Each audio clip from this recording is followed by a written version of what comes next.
인사 한번 나누시기 바랍니다. 주의 이름 환영하고 축복합니다. 네, 은혜 받으시기 바랍니다. 네, 고맙습니다. 피터 마샬이 인생의 절정에서 겸손을 구하는 기도를 드렸는데, 이 기도를 함께 드리면서 오늘 말씀을 시작하려고 합니다. 다 마스크를 쓰셨으니까 조금 작은 소리로 한번 화면 보시면서 함께 기도하시면서 그 의미를 한번 되새겨 보시기 바랍니다. 주님, 일이 잘 풀려나갈 때 저는 주님을 잊곤 합니다. 반면 일이 안 풀릴 때는 삐뚤어진 아이처럼 주님께 불평합니다. 성공은 제 공이고 실패는 주님 탓인 것처럼 행동합니다. 두려움이 아침 안개처럼 거치고 나면 저는 혼자서도 잘할 수 있고 제게 있는 물질과 인력이면 만사를 해결하기에 충분하다고 생각합니다. 태양이 비칠 때 저는 주님이 필요합니다. 그래야 폭풍과 어둠을 잊지 않습니다. 친구들과 동료들이 저를 인정하고 칭찬할 때 저에게는 주님이 더욱 필요합니다. 그래야 제 마음이 부풀지 않습니다. 오 하나님, 어리석고 성공에 눈먼 믿음이 적은 저를 용서하소서. 성공할 때조차 저의 주님이 되어 주소서. 자만심에서 구하소서. 편협함에서 구하소서. 저 자신으로부터 구하소서. 제 성공을 취하시어 주님의 영광을 위해 사용하소서. 주님의 능력 안에서 기도합니다. 이 피터 마샬의 인생의 절정에서 드리는 이제 겸손의 기도는 우리가 늘 드려야 될 기도이기도 합니다. 왜냐하면 저나 여러분도 예외가 아니기 때문에 그래요. 가만히 생각해 보시면 인생이 잘 풀려나갈 때는 맞아, 내게는 그런 능력이 있지, 나 그런 실력 있는 사람이야, 나는 그런 힘이 있는 사람이야, 주님을 잊어버려요. 그리고 힘들고 어려울 때는 주님 탓합니다. 일이 안 풀릴 때는 왜 내 인생이 이래요 하고 주님 원망하고 탓하는 경우도 많고, 불평할 때 많고, 성공하면은 마치 내 능력인 것, 내 공인 것처럼 말하지만 실패하면 주님 탓인 것처럼 행동하는 모습들.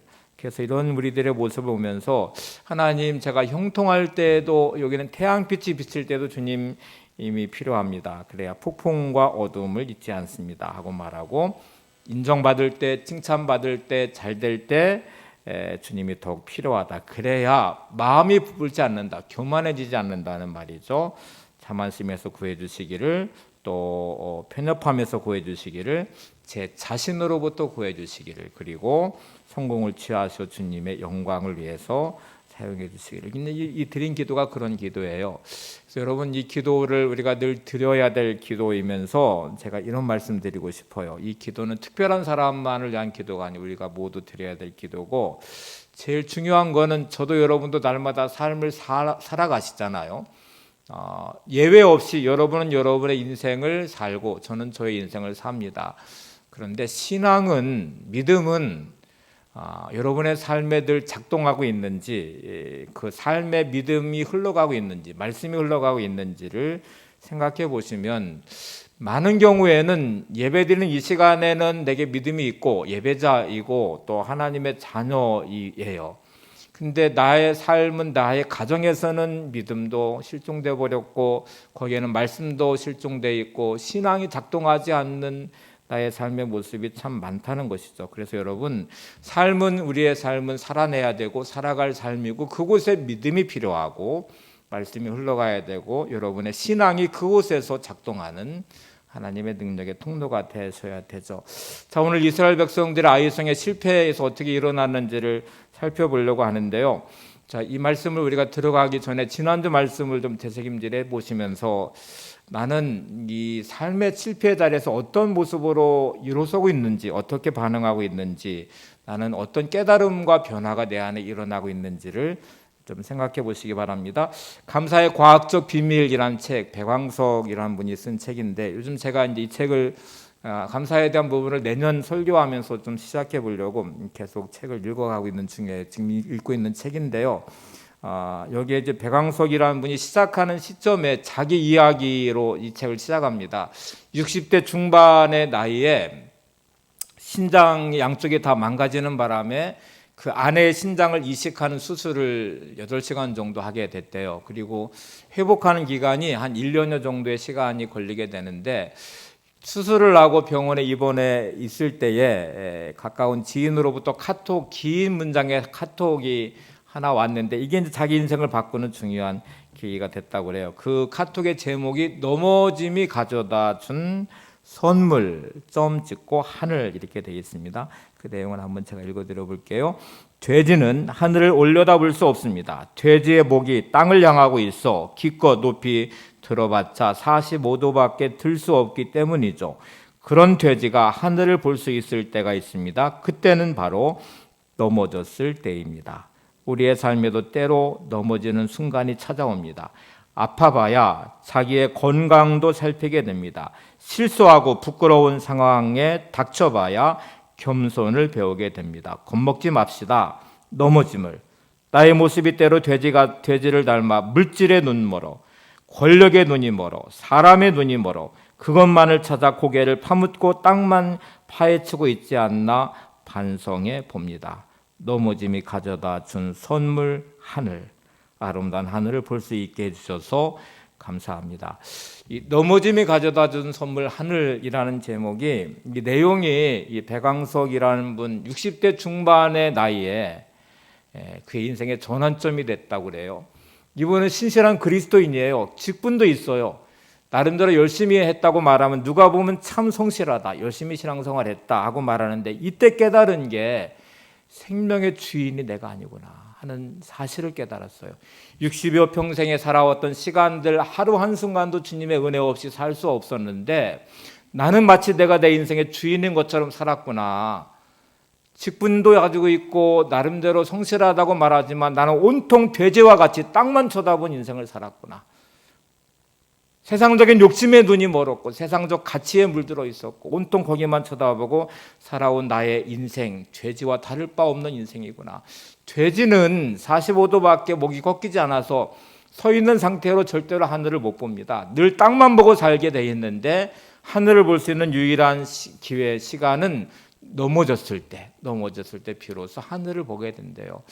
우리의 넘어짐의 자리는 때로는 실패한 자리일 거예요. 때로는 물질의 어려움을 당한 자리일 것이고 때로는 관계에 심한 상처를 입었을 때일 수 있고 때로는 질병 가운데 신음하는 고통의 자리일 수 있습니다. 이 백왕석이라는 분은 신장이 다 망가져서 두 개의 신장을 떼내고 아내의 신장을 이식하는 수술을 마치고 비로소 그는 삶의 주인이 하나님이심을 알았어요. 그리고 자기의 삶이 지금 못된 삶은 덤으로 사는 인생임을 알고 그때서야 비로소 내가 하나님의 은혜를 어떻게 보답할까, 나의 남은 인생의 시간들을 내가 어떻게 돼지처럼 땅만 쳐다보는 인생이 아니라 하늘을 보고 하나님을 의지하고 하나님을 바라보는 삶을 살 수 있을까, 그때서 깨달았대요. 60대 중반이 돼서야. 그는 어릴 때부터 믿음의 사람이었고 신실한 그리스도인이었습니다. 근데 그는 여전히 자신의 삶을 끌고 왔던 것은 자신의 욕망과 탐욕이었음을 고백하고요. 자기는 땅만 쳐다보고 산 인생이었구나. 그리고 넘어짐이 비로소 자기를 하늘을 보게 했다는 것이죠. 우리가 한번 진지하게 여러분 힘들고 어려운 삶의 자리라면 그 넘어짐의 자리에서 하나님을 바라보는 믿음의 눈이 열리시기를 바랍니다. 혹시 평안하시더라도 오늘 피터 마샬의 겸손을 절정에서 구하는 기도를 기억하시고 우리 자신을 좀 점검해 보시면 좋겠습니다. 이스라엘 백성들은 가나안에 들어와서 가장 견고한 여리고성을 점령했습니다. 하나님의 은혜였죠. 하나님의 방법대로 순종했기 때문에 점령한 성이었죠. 그런데 가장 작은 아이 성에서 철저하게 그들은 패배했습니다. 왜 그랬을까? 우리 지난주 살펴본 것처럼 그들에 있는 문제가 있었죠. 그들의 오만함과 교만함이었죠. 그들의 죄의 문제였죠. 자, 이런 문제를 경험하고 나서 여호수아도 이스라엘의 장로들도 백성들도 이해할 수가 없었습니다. 우리는 삶의 문제 앞에 이해할 수 없는 현실들이 많아요. 그거를 내가 풀 수도 없고 해결할 수도 없고 그렇기 때문에 우리는 하나님 앞에 서야 돼요. 여호수아와 이스라엘의 장로들은 그래서 하나님 앞에 서고 드디어 하나님의 말씀을 듣는 자리에 그들을 세웁니다. 이 상황에 대해서 얼마나 힘든 자리인지에 대한 고백이 나와요. 여호수아 7장 5절에 보시면 이렇게 말합니다. 아이 사람들이 그들을 36명쯤 쳐 죽이고 성문 앞에서부터 스바림까지 쫓아내려가는 비탈에서 쳤으므로 백성의 마음이 녹아 물같이 된지라. 얼마나 힘들고 어렵고 절망의 자리인지 마음이 녹아서 물같이 됐다. 우리가 이런 경우 많죠. 내가 당한 현실 앞에 나는 정말 마음이 녹아내려서 물같이 되어버려서 나는 더 이상 희망 없는 것 같아. 나는 더 이상 버틸 힘이 없는 것 같아. 나는 더 이상 견딜 만한 힘이 없어. 이런 절망과 고통의 순간들이 있을 때 뭐를 해야 될까요? 도대체 우리는 그때 무엇을 해야 될까요? 여러분, 머리 싸매고 고민해야 될까요? 눈물을 흘리며 절망해야 될까요? 이 시간은 도대체 어떤 시간으로 보내야 될까요? 오늘 이 성경이 주는 답은 하나님 앞에 서셔야 됩니다. 이런 녹아내린 상황에 왜 내게 이런 일이 일어났는지에 대한 그 답을 하나님 앞에서 찾아가셔야 돼요. 지난주에는 하나님의 식을 버린, 하나님 방식을 버린 이스라엘 백성들의 문제, 그리고 아간의 범죄함으로 시작되는 이 죄의 문제에 대한 부분의 원인을 살펴봤어요. 지난주 말씀을 한마디로 다시 묶으라고 말하면 말씀의 통제를 받지 않는 인생에 생긴 문제예요. 말씀의 통제를 받지 않는 인생, 말씀을 따라 살지 않는 인생. 자, 이제 여기를 우리가 반드시 점검하셔야 되는데, 이거를 저는 교통신호와 비교를 해봤어요. 우리 인생이 마치 교통신호등의 그 교통신호를 따르지 않을 때 생기는 문제가 이런 문제가 아닐까. 하나님 말씀은 마치 교통신호의 이 녹색불이 가라고 하듯이 하나님은 때로 하라고 말씀하시고 가라고 말씀하시는 자리가 있어요. 빨간불이 멈추라는 신호이듯이 우리 인생을 향해서 멈추라고 말씀하는 때가 있어요. 하나님의 말씀의 통제를 받는다는 말은 마치 교통신호에 따라서 여러분이 가고 서는 것을 결정하듯이 그렇게 하셔야 된다는 말이잖아요. 사거리를 생각해 보세요. 사거리, 내가 운전을 내가 하는데 사거리에서 빨간불이 들어왔으면 멈춤의 신호 따라서 멈춰야 되죠. 초록불이 들어오면 출발을 해야 되잖아요. 출발을 해야 되는데, 자, 이제 한쪽 면으로만 이제 초록불이 들어올 것이고 녹색불이 들어올 것이고 3면에는 빨간불이 들어올 것입니다. 세 방향에 있는 차들은 멈춰서야 한쪽 방향에 있는 녹색불이 들어온 차들이 진행을 할 거예요. 그러면 두 개 다 중요하죠. 오늘 말씀을 대입해 보면 이 녹색불과 빨간불 중에 어떤 게 더 중요할까? 다 중요하긴 하지만 비중으로 따져본다면 저는 빨간불이 훨씬 더 중요하다고 생각합니다. 녹색불이 들어왔을 때 출발하지 않으면 뒤에서 빵빵거리고 막 욕하기도 할 거지, 큰 소리도 나올 거예요. 근데 거기까지예요. 조금 늦게 출발하면 되거든요. 근데 빨간불이 들어왔는데 전력질주하듯이 밟아버리면 대형 사고 나죠.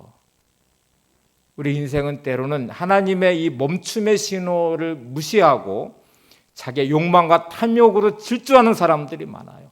하나님 말씀의 통제를 받지 않는 인생, 말씀으로부터 벗어나 있는 인생. 그래서 멈춤의 신호를 따르지 않는, 하나님의 말씀이 작동하지 않는 인생, 마치 브레이크가 고장난 자동차를 운전할 때 멈춰야 될 때 멈추지 못하는 그런 인생으로 질주해 가고 있는 모습이 일 때가 참 많습니다. 여러분, 지금 나는 말씀의 통제 안에 있는 사람인지, 하나님의 신호에 따라서 가라고 할 때 가고 멈추라고 할 때 멈춤이 있는 인생인지.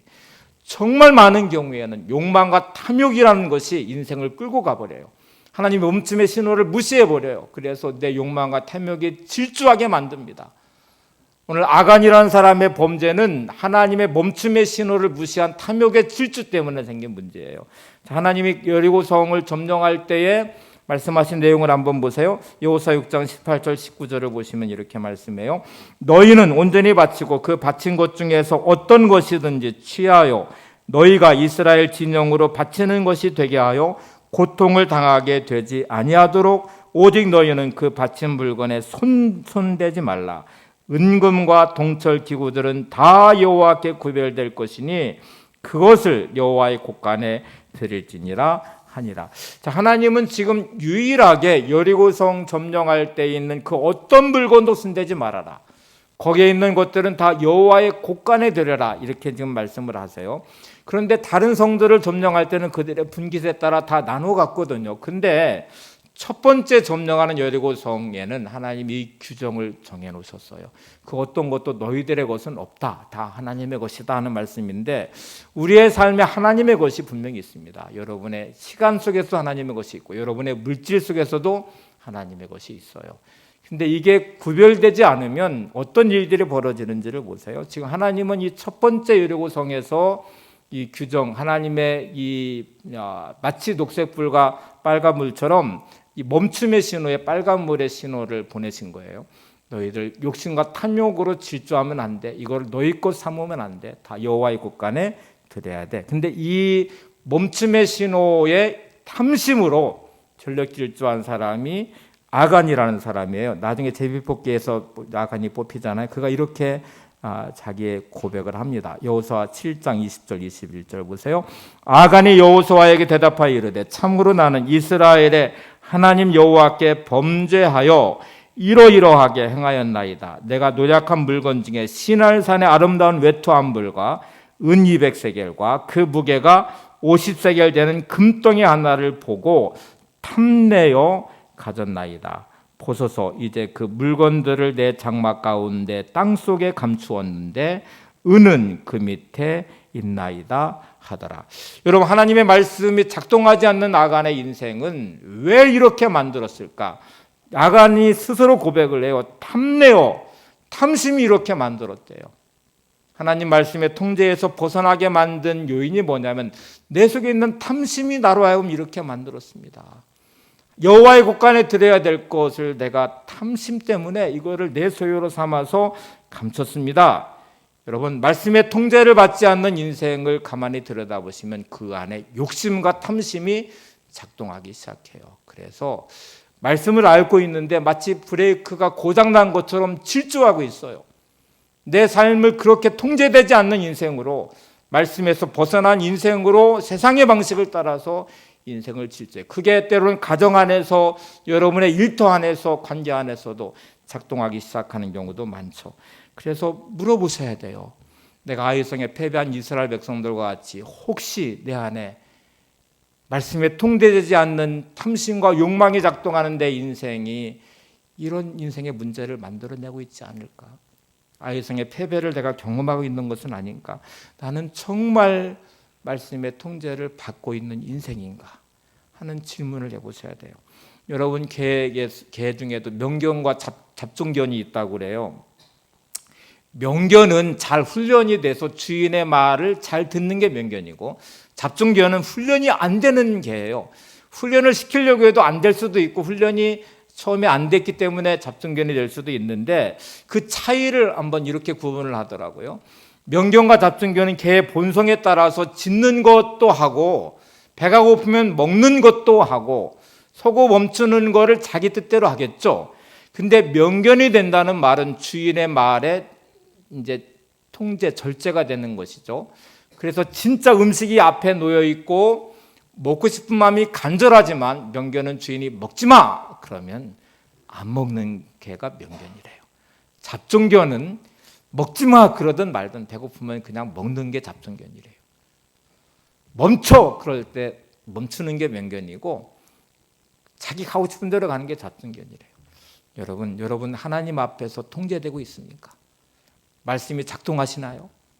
내가 진짜 내 욕망과 탐욕이 작동하는 그곳에 하나님이 먹지 마 하고 말할 때 안 먹는 사람, 멈춰 그럴 때 멈출 수 있는 사람, 그게 하나님 오늘 말씀하시는 중요한 부분이에요. 하나님의 식을 버리고 자기 식을 따라 사는 인생들, 죄가 들어오는 그 죄에 질주하는 모습은 탐심이, 아간의 고백대로 내가 탐내어서 결국 하나님의 이 말씀에 불순종하게 만들었습니다. 그 말이잖아요. 믿는 사람들에게 정말 중요한 건 하나님의 말씀에 작동하는 것인데, 이거를 여러 가지로 적용해 볼 수 있어요. 일단 날에 한번 적용해 볼게요. 하나님이 쉬라고 하는 주일에 여러분은 쉼이 있는 자리에 쉬시는 거잖아요. 예배하는 자리에 오시는 것. 장사하시는 분들, 또 사업하시는 분들, 내일이 있는 분들은 주일에 쉼이라는 게 그렇게 간단하게 쉽지 않다는 걸 알아요. 물질에 대한 부분도 하나님의 것을 하나님의 것으로 올려드릴 때 계산되는 나의 환경 안에 이거를 드린다는 것도 쉬운 게 아니죠.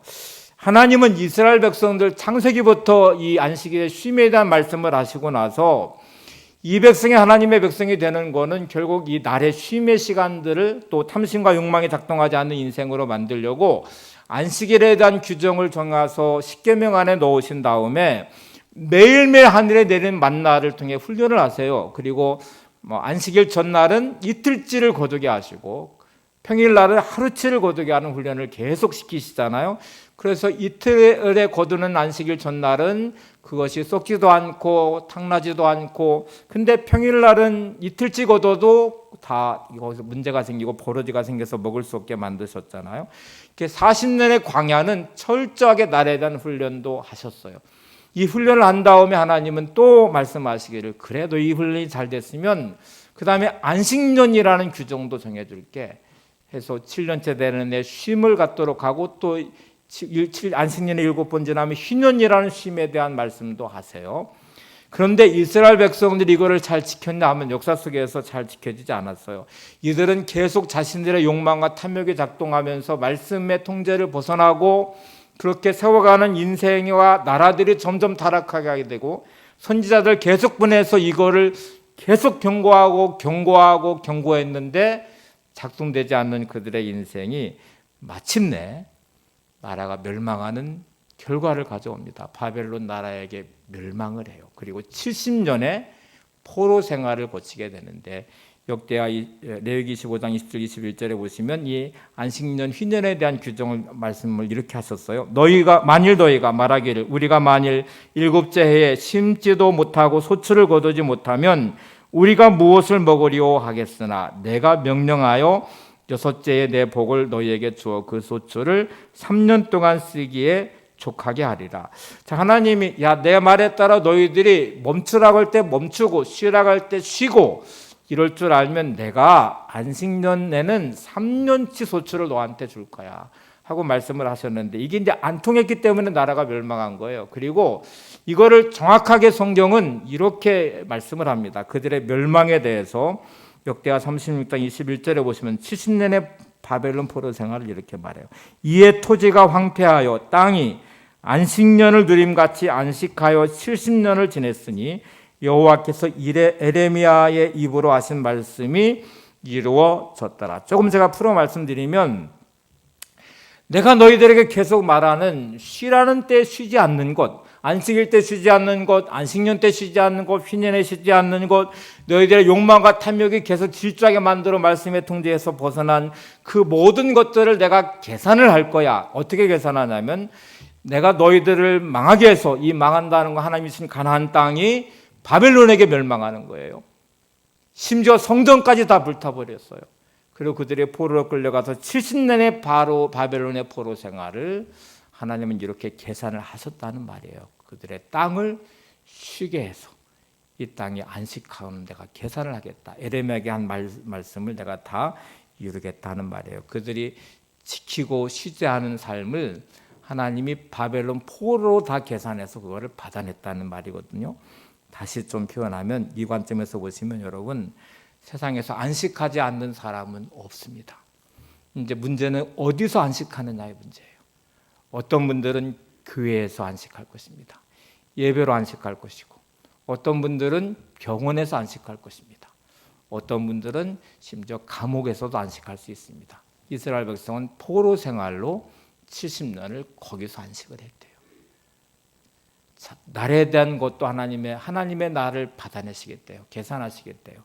여러분, 그러면 물질의 부분은 어떨 것 같아요? 몇 분 목사님들이 모여서 대화를 한 적이 있는데 한 목사님이 11조 얘기를 하셨어요. 어떻게 말씀하셨냐면 우리 교회는 100% 온전한 11조를 합니다. 이게 우리에게는 너무 충격적으로 들렸습니다. 여러분, 모든 교인들이 100% 다 11조를 하는 것도 쉽지 않은데 그것도 온전한 11조를 100% 한대요. 그래서 정말 궁금하잖아요. 어떻게 신앙교육을 하시고 어떻게 목회를 하셔서 모든 교인들이 100% 그것도 온전한 11조를 할 수 있습니까? 그랬더니 이 목사님의 대답을 제가 그대로 인용합니다. 이렇게 대답했어요. 어떤 분은 11조를 교회에 하고 어떤 분은 아파서 병원에 하고 어떤 분은 사고를 쳐서 경찰서에 합니다. 계산이 복잡하고 많다 싶으면 도둑이 가져가기도 합니다. 이분은 지금 역대하 36장 21절 말씀으로 해석을 해내신 거예요. 여러분, 하나님은 하나님의 것을 받아내십니다. 날에 대한 것도 계산한 이스라엘 백성들의 그 날에 쉼이 없는 그들의 인생을 향해서, 그래? 그러면 내가 70년의 포로 생활로 내가 계산하겠다. 그리고 이 땅을 내가 쉬어서 안식하는 것을 내가 받아낼 거다.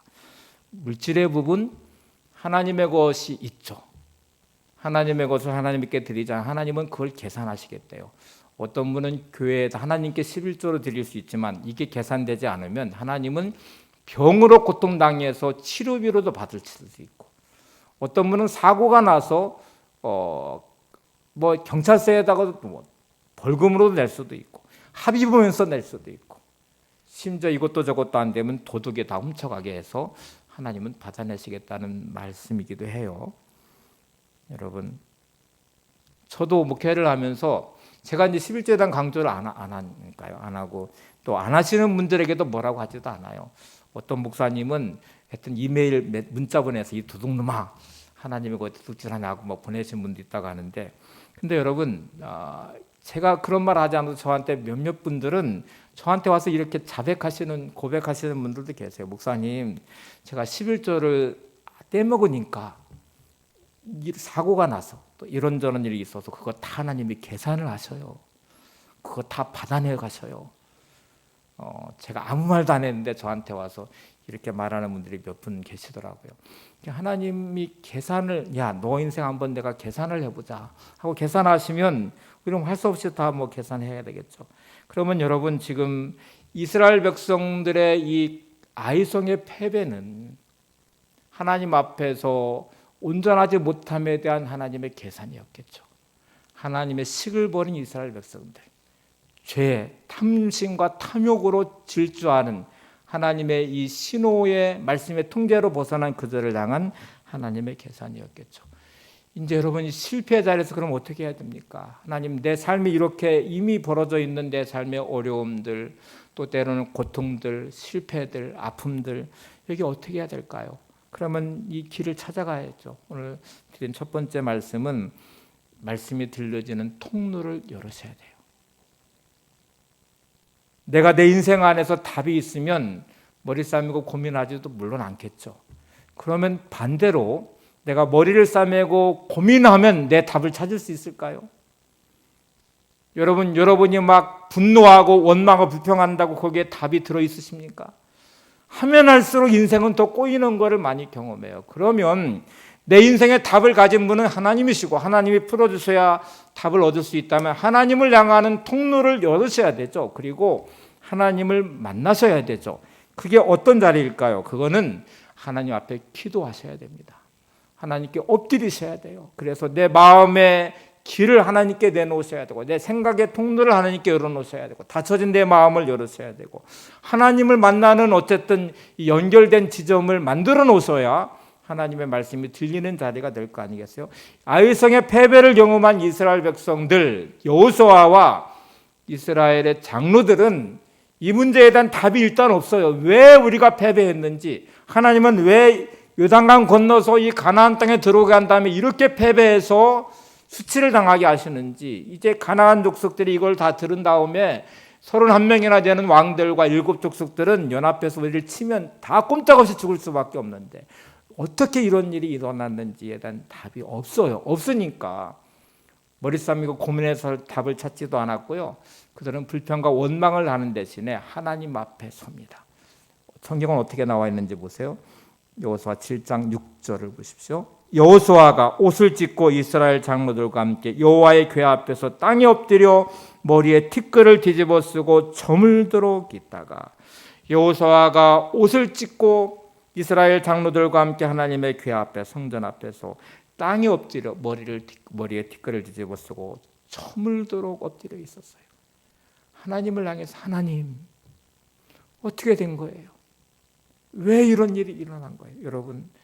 여러분의 삶의 자리에서 힘들고 어려우실 때 하나님 앞에 무릎 꿇으셔야 돼요.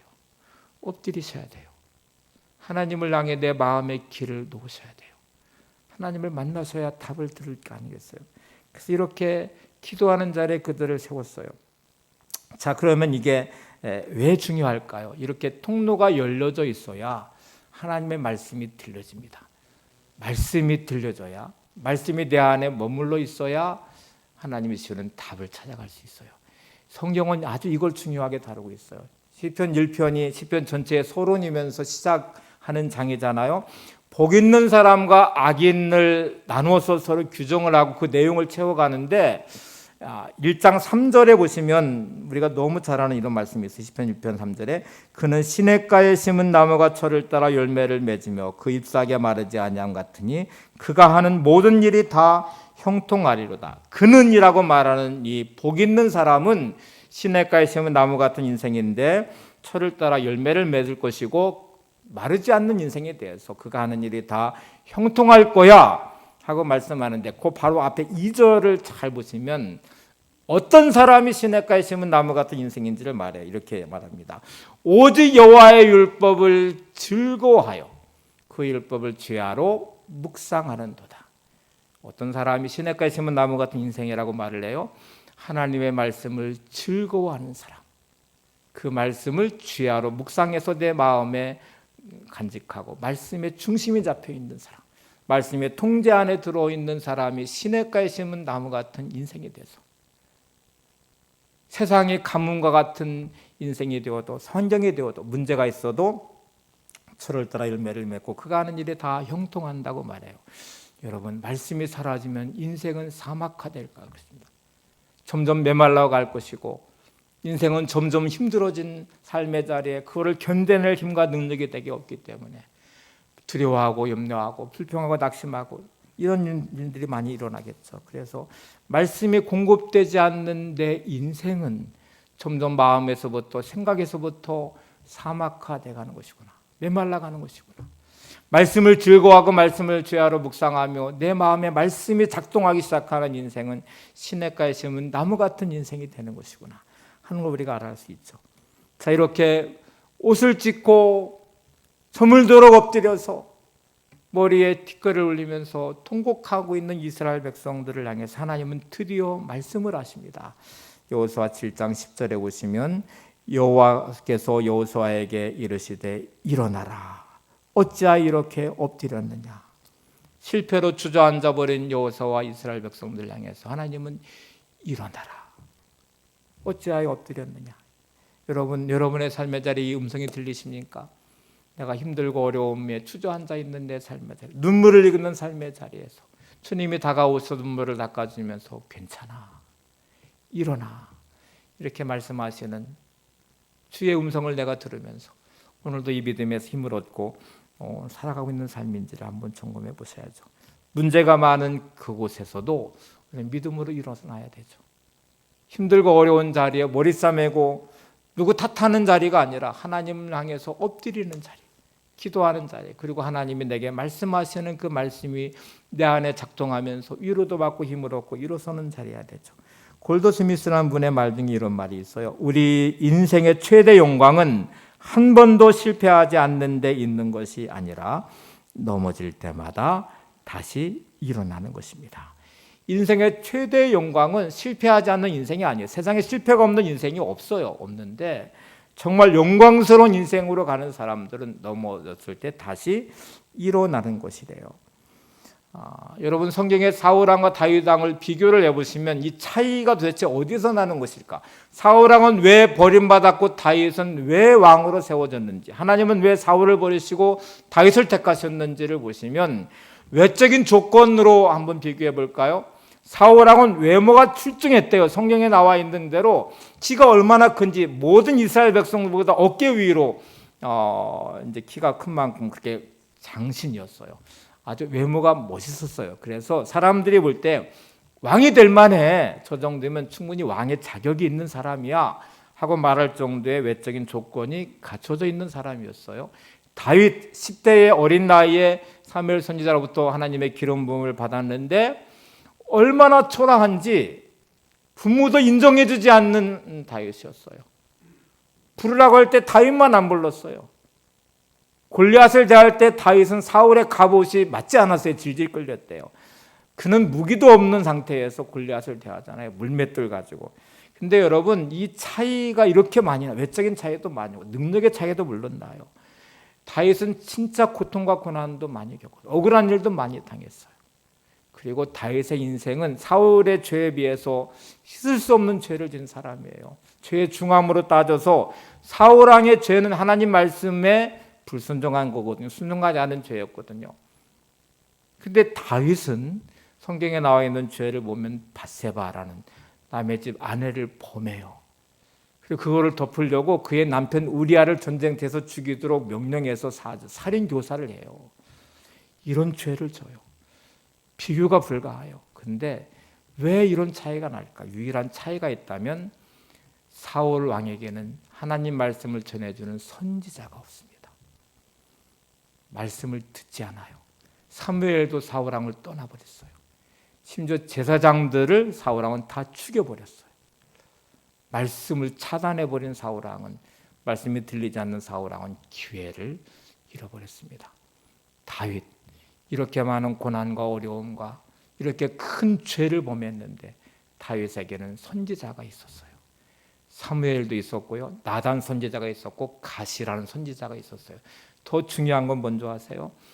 사울 왕은 말씀을 들을 선지자들을 배척했어요. 들으려고도 하지 않아요. 그리고 죽여버렸어요. 근데 다윗은 들을 귀가 있어요. 그가 밧세바를 범하고 우리아를 사주해서 죽였어요. 이 큰 범죄를 저질렀을 때 다윗은 왕의 자리에 있었어요. 나단 선지자가 와서 이거를 지적하니까 왕의 권력으로, 힘으로 그거를 차단시킬 수도 있었고 나단 선지자를 죽일 수도 있었는데 다윗은 그 선지자의 말에 귀를 기울이고 하나님 앞에 철저하게 회개하기 시작합니다. 말씀이 들려주는 인생의 놀라움이 여기에 있어요. 여러분, 지금 이 자리에 앉아 있어서 말씀을 듣고 계시죠? 그런데 내가 말씀이 들리는 인생도 있고 말씀이 들리지 않는 인생이 분명히 있습니다. 하나님 말씀을 듣는 것처럼 보이지만 내 마음은 말씀이 차단돼 있어요. 그래서 온통 내 생각과 기준으로 내가 판단하기 시작해요. 그리고 말씀을 받기도 하고 받지 않기도 하고 내 기준에 맞춰서 말씀을 선별하기 시작합니다. 한쪽 귀를 듣고 한쪽 귀를 흘린다는 말처럼 그냥 오늘 이 시간에 듣긴 듣지만 그냥 들어서 흘려서 그냥 사라져버리는 말씀도 많아요. 다윗의 위대함은 말씀을 들을 수 있는 자리에 있었다는 거예요. 왕의 자리에 있을 때 범죄함의 자리를 지적하는 자리에 있지만 감추고 싶기도 하고 감출 수 있는 능력과 힘도 그에게 있지만 하나님의 선지자의 말에 귀를 기울여서 자신의 죄를 인정하고 눈물로 회개하면서 주의 성신을, 주의 성령을 내게서 거두지 마옵소서 하고 기도할 줄 아는 다윗이 하나님의 은혜를 입은 사람이 되었어요. 그래서 여러분 말씀이 들려지는 인생이 되시기를 바랍니다. 말씀이 들리는 통로를 차단하지 마시기 바랍니다. 말씀이 내 안에 중심에 자리 잡는 것, 제가 오뚜기로 한번 비유해 볼게요. 오뚜기는 너무 단순한 원리를 가지고 있어요. 여러분 오뚜기 잘 아시잖아요. 오뚜기의 그를 뜯어보시면 안에 쇠뭉치 하나가 접착제로 딱 붙여져 있어요. 그 중심을 잡고 있어요. 넘어져도 오뚜기는 다시 일어납니다. 오뚜기는 넘어뜨리는 재미로 가지고 노는 장난감이에요. 넘어뜨리면 일어나고 넘어뜨려도 일어나고 하는 거를 보면서 그거를 재밌게 노는 거예요. 여러분, 사단은 끝없이 우리를 넘어뜨립니다. 넘어뜨려서 실족하게 하고 넘어뜨려서 좌절하게 만들고 넘어뜨려서 분노에 사로잡히게 만들고 넘어뜨려 놓아서 하나님으로부터 떠나게 만들기도 하고. 그럼 우리가 어떻게 다시 일어날까? 여러분, 여러분의 의지로 일어날 수 있습니까? 여러분의 가진 지식과 경험으로 일어날 수 있습니까? 우리에게는 그런 능력이 없어요. 사단을 대적할 능력이 없어요. 딱 하나만 가능합니다. 말씀에 중심이 잡혀 있으면 돼요. 마치 쇠뭉치가 접착제로 딱 붙여 있는 것처럼 여러분이 기도로 성령의 접착제로 말씀의 이 쇠뭉치와 같이 내 중심에 딱 붙어 있으면 우리는 넘어져도 다시 일어날 수 있습니다. 자, 이게 작동하는 인생과 작동하지 않는 인생의 차이를 한번 보실래요? 욥기 23장 10절에 보시면 욥은 이런 고백을 드려요. 그러나 내가 가는 길을 그가 아시나니 그가 나를 단련하신 후에는 내가 순금같이 되어 나오리라.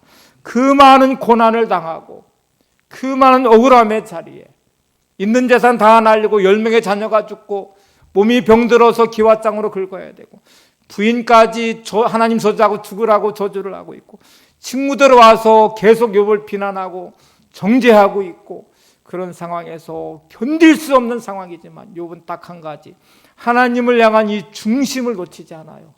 그리고 이렇게 고백합니다. 내가 가는 길을 하나님이 아시니까 이 길이 다 지나고 나네 내가 순금같이 되어 나올 것입니다. 여러분, 말씀이 적용되는 인생과 아닌 인생의 차이를 한번 보세요. 어떤 사람은 고난을 거쳐가면서 욥과 같이 순금같이 되어 나오는 사람이 있습니다. 이 고난을 지나가면서 내게 있는 탐욕도 버리고 교만함도 버리고 오만함도 버리고 내 삶의 자리를 많이 내려놓으면서 하나님 의지하는 믿음이 더 깊어지고 더 거룩해지고 성결해져서 그래서 순금같이 귀한 모습으로 변화되는 사람이 있어요. 아까 말한 백광석 시인은 넘어짐의 자리에서 신장 2개를 떼내고 아내의 신장을 이식하고 나서야 비로소 자신의 넘어짐의 자리에서 하나님을 바라보는 믿음이 있는 열렸대요. 그는 그 고난과 넘어짐이 자기의 삶을 거룩하고 성결하게 만들었어요. 그가 가진 직분도 있었고 신앙 연수도 있었고 성경적인 지식감이 있었는데 그가 깨달은 진리가 나는 돼지 같은 인생이었구나. 땅만 쳐다보고 산 인생이었구나. 여러분, 이 넘어짐의 자리가, 고난의 자리가 여러분이 순금같이 되어 나오는 자리가 되기를 바랍니다. 어떤 사람들은 똑같은 고난을 지나가는데 거기가 자기가 망가지는 자리가 되는 사람도 많아요. 그래서 깨지고 망가지고 분노가 그 안에 가득하고 불평만 가득하고 하나님으로부터 점점 멀어지고 그나마 있는 믿음조차 까먹고 그리고 심지어 배교까지 하고 어떤 사람은 자살하고 그렇게 망가지는 인생들도 많아요. 여러분은 여러분이 만나는 고난을 어디로 끌고 가고 있습니까? 나를 더 거룩하고 성결하게 순금 같은 믿음의 자리로 세우시나요? 그나마 있던 믿음마저도 깨져버리고 그나마 남아있던 마음도 망가져버리고 온통 악에 받쳐있고 불평과 원망만 가득하고 심지어 인생에 대한 비관과 분노만 가득한 삶으로 망가지고 있지는 않은지, 여러분, 그 차이는 그 중심에 말씀이 작동하고 있느냐, 말씀이 그 중심에 있느냐 없느냐의 문제예요. 다니엘의 세 친구 사드락과 메삭과 아벳노고가 금신상에 절하지 않은 것 때문에 풀무불에 던져져요. 여러분, 말씀을 중심으로 해서 그의 삶을 지켜내니까 풀무불이란 고난의 자리에, 죽음과 같은 그런 고통의 자리에 던져지는데, 성경은 놀랍게 이 부분을 이렇게 표현하고 있어요. 불 속에 3명이 들어갔는데 왕이 보니까 4사람이 춤을 추고 있더래요. 그를 결박했던 결박이 다 풀어졌어요. 그리고 자유로운 몸으로 춤을 추고 있더래요. 그리고 그들이 불 밖으로 나왔을 때의 그들의 모습은 머리털 하늘도 타지 않았대요. 뭐만 탄 줄 아세요? 그들을 결박했던 밧줄만 타버린 거죠. 여러분, 고난이라는 불이 우리를 삼켜버릴 듯 다가올 때에 여러분을 묶고 있던 모든 결박이 풀어질 수 있기를 바랍니다. 나를 묶고 있는 이 아집이라는 틀도, 결박도, 탐욕이라는 결박도, 세상적 가치로 물들어본 결박, 꽁꽁 묶어서 나를 결박하고 있는 것들은 다 불타버려야 되고 욥의 고백까지 순금같이 나오셔야 돼요.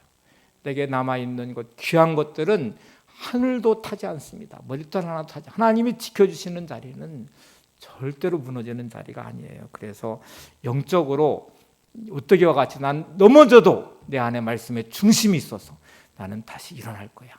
나는 믿음으로 일어날 거야. 이 믿음이 있으시기를 바랍니다. 여러분, 내가 지금 말씀의 통제를 받고 있는 인생인지, 말씀의 통제에서 벗어난 인생인지, 말씀이 작동하고 있는지를 점검해 보시기 바랍니다. 그리고 말씀이 들려지는 통로를 내가 열고 있는 것인지, 여호수아와 이스라엘 장로들과 같이 하나님 앞에 엎드려서 기도하고 하나님을 향해서 내 마음의 길을 내놓고 마음의 통로를 열어서 하나님을 향해 내 마음의 문을 열고 하나님 말씀이 들려지고 있는지를 점검해 보시고, 이 믿음의 노력을 하셔야 돼요. 이 훈련을 하셔야 돼요. 그것이 내 인생을 세우셔야 되고요. 여러분의 가정도 말씀 위에 세우셔야 돼요. 특별히 여러분의 자녀들을 말씀 위에 세우셔야 됩니다. 세상 그 누구도 여러분의 자녀들을 책임지지 않습니다. 여러분이 책임질 수도 없어요. 어떤 분들은 이렇게 말하시는 분들도 있더라고요. 머리가 커가지고 내 말 안 들어요. 지 인생인데 지가 알아서 살아야 되죠. 어떻게 그렇게 부모가 돼서 그렇게 방치할 수 있어요? 어거스틴의 타락의 모니카는 눈물로 기도했어요. 포기하지 않았어요. 여러분 자녀를 향한 눈물의 기도를 흘리셔야 돼요. 하나님, 이 자녀가 말씀 위에 세워져야 됩니다. 하나님의 은혜 아니면 살 수 없습니다. 우리가 그런 기도가 필요하잖아요. 말씀이 선포되는 그곳에, 말씀이 들려지는 인생 위에 여러분의 인생도 여러분의 가정도 여러분의 자녀들도 세워가시기를 바랍니다. 그래서 여러분의 실패의 자리가 하나님의 기적의 재료가 되시고 하나님의 능력으로 날마다 승리하시기를 바랍니다. 예수의 이름으로 한 찬양을 부르실 텐데 아주 간단한 가사입니다. 한번 가사 읽어드려 볼게요. 예수의 이름으로 나는 일어서리라. 주가 주신 능력으로 나는 일어서리라. 원수가 날 향해 와도 쓰러지지 않으리. 주가 주신 능력으로 일어서리 함께 찬양하고 기도하겠습니다.